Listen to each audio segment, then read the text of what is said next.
전능하신 하나님 주께 감사드리세. 날 위해 이 땅에 오신 독생자 예수, 나의 왕과 뜻하게 주를 사랑합니다. 날 위해 이 땅에 오신 독생자 예수. 서민교회 성도 여러분, 안녕하십니까? 날씨가 매우 좋은 날씨가 되었습니다. 따뜻하고 좋은 날씨인 것 같습니다. 이런 좋은 날씨에 바깥에 나가셔서 걷기 운동을 하시면 참 좋을 것 같습니다. 오늘은 성령의 음성을 들은 결과라는 제목으로 하나님의 말씀을 전하도록 하겠습니다. 사도행전 2장 37절에서 41절에 있는 말씀을 봉독하도록 하겠습니다. 저희가 이 말을 듣고 마음에 찔려 베드로와 다른 사도들에게 물어 가로되, 형제들아, 우리가 어찌할꼬 하거늘, 베드로가 가로되, 너희가 회개하여 각각 예수 그리스도의 이름으로 침례를 받고 죄 사함을 얻으라. 그리하면 성령을 선물로 받으리니 이 약속은 너희와 너희 자녀와 모든 먼데 사람 곧 주 우리 하나님이 얼마든지 부르시는 자들에게 하신 것이라 하고, 또 여러 말로 확증하며 권하여 가로되, 너희가 이 패역한 세대에서 구원을 받으라 하니 그 말을 믿는 사람들은 침례를 받으매 이날에 제자의 수가 3,000이나 더하더라. 아멘. 오늘 저희는 본문 말씀을 통하여 비록 무식했던 베드로의 입에서 터져나오는 말이었지만 그 말씀에 성령의 능력이 담겨져 있는 것을 바라보게 됩니다. 예루살렘에서 기도했던 초기 교회 사람들에게는 몇 가지의 공통점이 있었습니다. 첫째, 그들은 기도하기를 좋아했고 기도함으로 힘을 얻었습니다. 그리고 그들에게는 기도함으로 얻게 되는 일치감이 있었는데 그 일치감 때문에 그들은 너무나 행복해하였습니다. 그리고 그들은 언제든지 성령의 능력이 나타나는 곳에서는 모두가 침묵을 지키며 고개를 숙였습니다. 성령께서 그들의 모임 중에 임하시고 성령께서 이끌어 가시는 일에 모두가 순종하였습니다. 그래서 사도 바울은 이렇게 고백을 합니다. 로마서 15장 18절에 그리스도께서 이방인들을 순종케 하기 위하여 나로 말미암아 말과 일이며 표적과 기사의 능력이며 성령의 능력으로 역사하신 것 외에는 내가 감히 말하지 아니하노라. 아멘. 정말 기도하며 성령의 임재를 간절히 구했던 그들은 성령의 능력에 목이 말랐습니다. 정말로 그들은 성령의 능력으로 살고 싶었습니다. 그래서 그들은 성령의 능력으로 역사하신 것 외에는 내가 감히 말하지 않겠다고 고백하고 있는 것입니다. 1989년 한국연합회 목회부에서 발간한 늦은 비를 기다리는 사람들이라는 책 7페이지에 보게 되면 이렇게 기록하고 있습니다. 그렇게도 교만과 이기심으로 가득했던 제자들이 성령의 감화 아래 자신들이 그토록 흉악한 죄인인 것을 깨달았으며 모든 불화와 최상권을 잡으려던 것을 마음을 찢는 회개와 자복을 통하여 영혼을 사랑하는 것이 세상의 어떤 부나 명예보다 소중한 것을 알 뿐 아니라 자신들을 산 제물로 주의 제단에 바치기를 주저하지 않았다. 이때에 여러 세기 동안 억제되고 있었던 성령이 폭포수같이 교회에 쏟아 부어지기 시작하였다. 베드로는 정말 영혼을 사랑하는 마음으로 하나님의 기별을 외쳤습니다. 성령께서 속삭이는 음성에 따라 성경을 토대로 말씀을 증거한 것입니다. 요엘 선지자와 다윗이 말한 바 성령의 부어주심과 예수 그리스도의 부활에 관해 거침없이 하나님의 말씀을 사람들의 가슴 속에 쏟아 부었습니다. 정말 말씀 앞에 정직하게 나온 모든 사람들은 감동을 받았습니다. 그리고 그들은 부르짖습니다. 형제들아, 우리가 어찌할꼬? 그들이 성령 하나님을 만나기 전에는 전혀 자신의 본 모습을 볼 수가 없었습니다. 그러나 그들이 성령을 만나고 난 다음 그들은 자신의 본 모습을 깨닫게 되었습니다. 너무나 절망적인 자신의 상태를 알게 된 것입니다. 그래서 그들은 베드로 선생님, 이제 우리는 어떻게 해야 합니까? 라고 질문하는 것입니다. 사랑하는 서면교회 성도 여러분, 이제 성령 앞에 선 우리들은 정말 어떻게 해야 합니까? 첫 번째 성경 본문이 주는 메시지는 말씀을 통해 자신의 실체를 바라보라라는 것입니다. 본문 37절 말씀을 보시면 저희가 이 말을 듣고 마음에 찔려 베드로와 다른 사도들에게 물어 가로되 형제들아 우리가 어찌할꼬 하거늘. 그때 당시에 사도 베드로의 능력 있게 전하는 말씀을 들은 수천 명의 사람들이 하나님의 말씀을 듣는 순간 그 마음에 찔림이 있었다라고 성경은 기록하고 있습니다.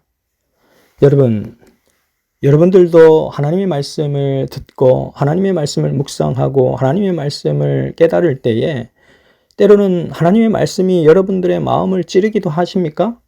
히브리서 4장 12절에서 13절에 있는 말씀을 보시면 하나님의 말씀은 살았고 운동력이 있어 좌우의 날선 어떤 검보다도 예리하여 혼과 영과 및 관절과 골수를 찔러 쪼개기까지 하며 또 마음의 생각과 뜻을 감찰하나니 지으신 것이 하나라도 그 앞에 나타나지 않음이 없고 오직 만물이 우리를 상관하시는 자의 눈앞에 벌거 벗은 것 같이 드러나느니라. 히브리서 4장 12절에서 13절의 경험이 이 말씀을 듣고 있는 수천 명의 사람들에게 일어난 것입니다. 칼로 무엇인가를 잘라본 경험이 없는 사람은 아무도 없을 것입니다. 칼날이 날카로우면 날카로울수록 잘 잘려집니다. 칼날이 무디면 무딜수록 잘 잘라지지 않습니다. 그런데 칼은 웬만한 것은 다 자를 수 있지만 사람의 마음은 자를 수 없습니다. 그러나 하나님의 말씀은 사람의 마음을 베어낸다고 하는 것입니다. 하나님의 말씀이 사람의 마음속에 임하기 시작하면 그 사람의 마음이 잘려져 나가고 어떤 현상이 일어나는가? 히브리서 4장 13절은 이렇게 기록하고 있습니다. 마음의 생각과 뜻을 감찰하나니 지으신 것이 하나라도 그 앞에 나타나지 않음이 없고 오직 만물이 우리를 상관하시는 자의 눈앞에 벌거 벗은 것 같이 드러나느니라. 아멘. 성령께서 하나님의 말씀으로 우리의 마음을 터치하시면 그 마음속 깊은 곳에 감추어진 죄와 허물이 다 드러나고 자신의 실체를, 자신의 본 모습을 볼 수 있도록 인도하시는 것입니다. 바로 이것이 성령의 은혜입니다. 자신의 모습을 정확하게 알 수 있도록 하나님께서 우리의 모든 껍데기를 벗겨주시는 것입니다.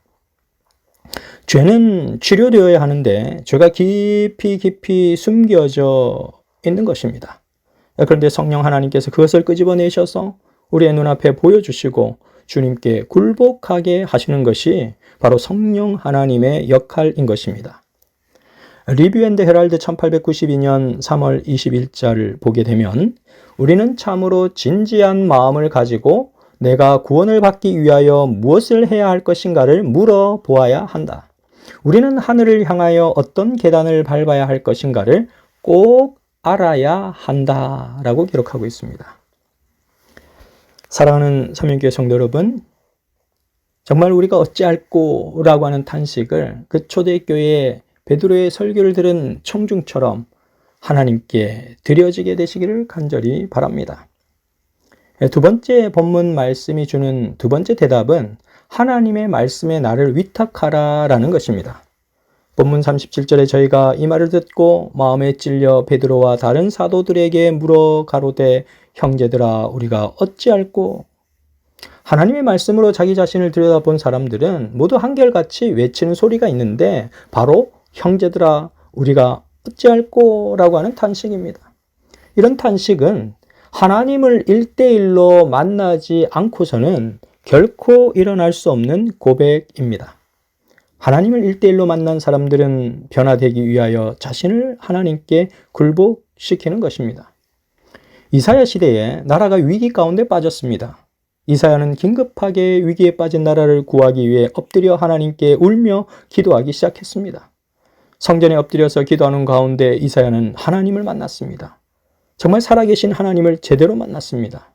그가 기도하기 전까지는 이스라엘의 나라가 문제인 줄 알았는데, 이스라엘 백성들이 문제인 줄 알았는데, 하나님을 만난 그 순간 그는 자기 자신이 문제임을 깨닫게 되었습니다. 아하, 망하게 되었구나. 입술이 부정한 사람이 하나님을 배웠는데 어찌하면 좋겠습니까? 라고 그는 단식하고 있는 것입니다.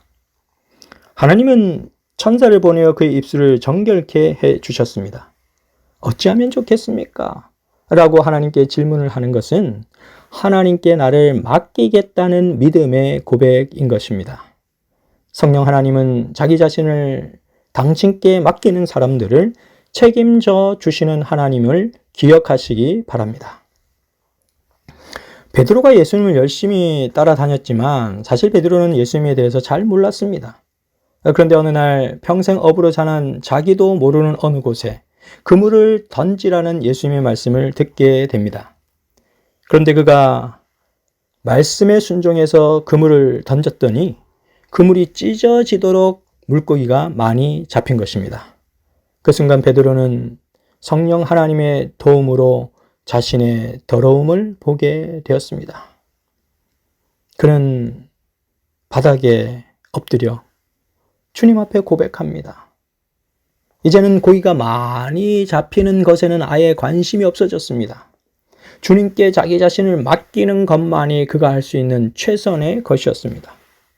오늘날 우리에게도 이런 자세가 필요합니다. 하나님의 말씀이 선포되어질 때마다 하나님, 제가 당신 앞에 서서 제 인생을 당신께 맡깁니다. 하나님, 저의 인생을 사용해 주십시오. 하나님, 저는 부족하지만 하나님의 능력 있는 손길에 쓰임받기를 갈망합니다. 라고 고백해야 하는 것입니다. 사랑하는 서면교회 성도 여러분, 우리가 어찌할꼬 라고 하는 탄식 앞에 세 번째 오늘 본문 말씀이 주시는 그 답변의 메시지는 말씀으로 나를 변화시키도록 기도하라라는 것입니다. 본문 38절 말씀에 보시면 베드로가 가로되 너희가 회개하여 각각 예수 그리스도의 이름으로 침례를 받고 죄 사함을 얻으라. 그리하면 성령을 선물로 받으리니.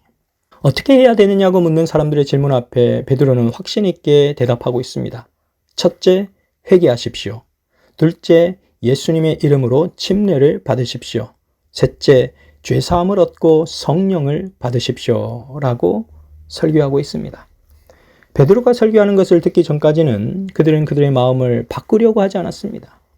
그들은 예수님이 십자가에 달려 돌아가실 때 로마 군병들이 못을 박는 것을 보았습니다. 그리고 창으로 찌르는 것도 보았습니다.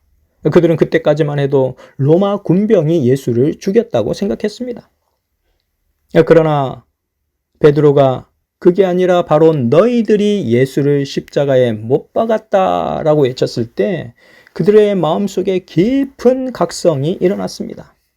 그들은 정말 예수 그리스도를 죽인 장본인이 자신들임을 탄식하며 회개하기 시작한 것입니다. 그들의 모든 이기심과 시기심과 미움을 내려놓기 시작한 것입니다. 바로 그 마음이 예수를 십자가에 못 박았다는 사실을 알았기 때문이었습니다. 하나님은 우리가 이렇게 주님 앞에 자기 자신의 본 모습을 알고 주님 앞에 나오기를 갈망하십니다. 시의 소망 1권 220페이지에는 이렇게 기록합니다. 하나님의 성령이 사람의 마음을 사로잡을 때 거기에는 생애의 변화가 일어난다. 죄악을 품은 생각은 사라지고 악한 행위와는 인연을 끊게 된다. 사랑과 겸손과 화평이 분노와 시기와 분쟁을 대신한다.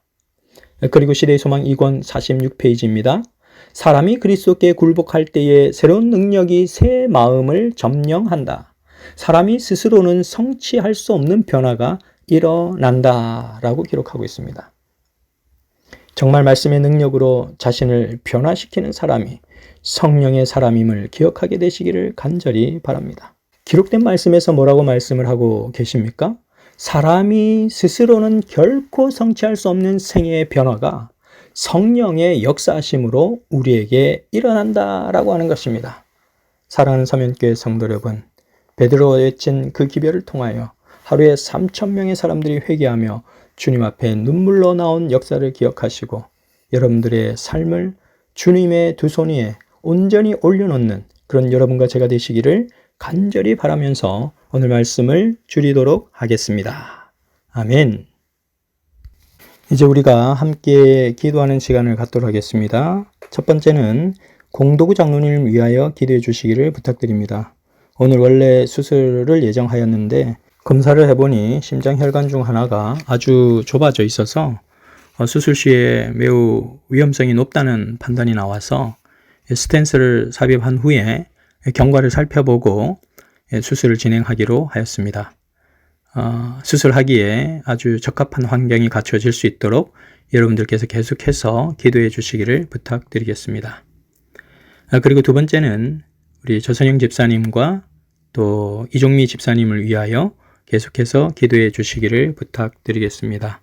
두 여종이 신속하게 회복이 되어서 하나님의 성전에서 뜨겁게 하나님의 이름을 찬양할 수 있도록 여러분들께서 마음을 다하여 기도해 주시기를 부탁드리겠습니다. 세 번째는 우리 서면교회에 기도의 부흥이 일어나서 정말 초대교회의 성령의 충만함을 우리도 경험할 수 있는 그런 교회가 되게 해달라고 간절히 기도해 주시기를 부탁드립니다. 이제 우리 머리 숙여 하나님께 기도하도록 하겠습니다. 사랑이 많으신 하늘아버지, 초대교회의 믿음의 백성들이 베드로가 전하는 기별을 깨닫고 그들의 심령이 찔린 바 되어서 형제들아 우리가 어찌할꼬 라고 하는 탄식을 내뱉으며 주님 앞에 나온 모습을 보았습니다. 아버지 하나님, 우리도 그런 모습으로 주님 앞에 나아갈 수 있도록 인도하여 주시옵소서. 아버지 하나님, 특별히 주의 사랑하는 아들 공도구 장로님을 위하여 기도를 드립니다. 주님, 주의 아들을 사랑하시고 또 주의 아들을 지금까지 인도해 주신 것 감사를 드립니다. 아버지 하나님, 일주일 후에 있을 스텐스 삽입이 잘 이루어질 수 있도록 주님 도와주시고 또 스텐스 삽입 후에 또한 혈류가 잘 정상적으로 흐를 수 있도록 인도하여 주셔서 수술에 무리가 없도록 인도하여 주시옵소서. 주님, 우리는 위대한 하나님을 바라봅니다. 주의 사랑하는 딸 조선영 집사님과 이종미 집사님을 기억하여 주셔서 그들의 아픔을 어루만져 주시고 참으로 하나님께서 의로운 오른손으로 안찰하여 주셔서 주님의 능력을 통하여 그들의 몸과 마음이 회복될 수 있도록 인도하여 주시옵소서. 아버지 하나님, 우리 서면교회가 성령이 충만한 교회, 성령을 구하는 교회, 성령과 함께하는 교회, 성령의 인도하심을 따르는 교회가 되기를 갈망하오니 아버지 하나님, 우리 모든 성도님들의 마음속에 기도의 영을 불어넣어 주셔서 우리가 언제 어디서 무엇을 하든지 성령과 함께 교통하는 믿음의 백성 될 수 있도록 인도하여 주시옵소서. 주의 사랑과 은총이 오늘 이 저녁 우리 서면교회 모든 성도님들과 함께 주시옵기를 바라오며 사랑이 충만하신 예수님 이름으로 기도드렸습니다. 아멘.